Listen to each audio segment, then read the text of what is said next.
Lament is difficult because people may find it miserable or sad or downbeat or whatever.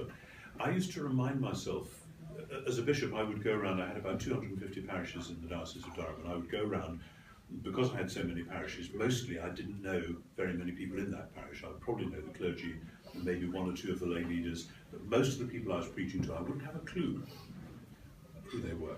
And I would remind myself often as I would be coming in to lead the service and praying for the Spirit to guide me, etc., that virtually everybody in this church is carrying sorrow of some sort.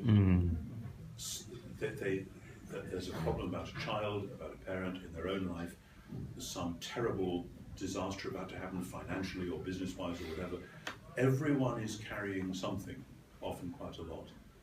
And therefore we cannot be too bouncy and flippant, because otherwise that is the real disconnect.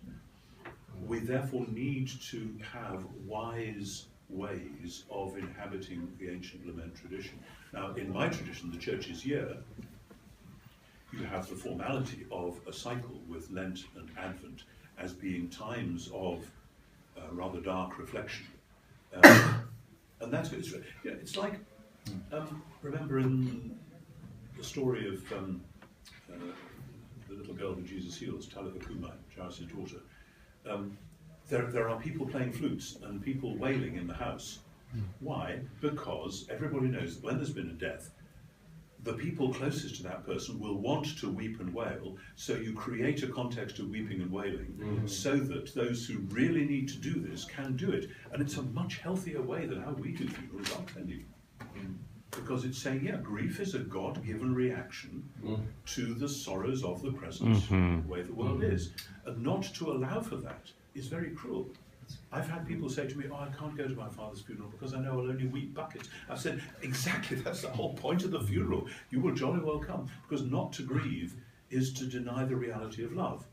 So that then everyone is grieving about something in any worship service. And so there ought to be, sometimes and in some ways of holding on to that. Many of us come here with burdens and sorrows, and in this psalm, in this prayer, in this silence, in this, one of the things I would do sometimes when I was a college chaplain was we had some musicians in college, and I would say, I want you to come, bring your violin, and just play us the slow movement from a Bach, something or other. And we would have a pause, and the violin would play, and I would say, this is a time just to use the music as a way in to wherever the particular pain or sorrow is at the moment. And then we'll just hold on to that in the presence of God, and I'll read this bit of a psalm or whatever. To give people the space to be real in the presence of God and of one another. And if it causes tears, then it causes tears, and there should be people around who can pray with people if they're in distress and so on. So, but ultimately, of course, yes, the Psalms. In my tradition, it's 5 a day. It's like vegetables. 5 a day keeps you healthy.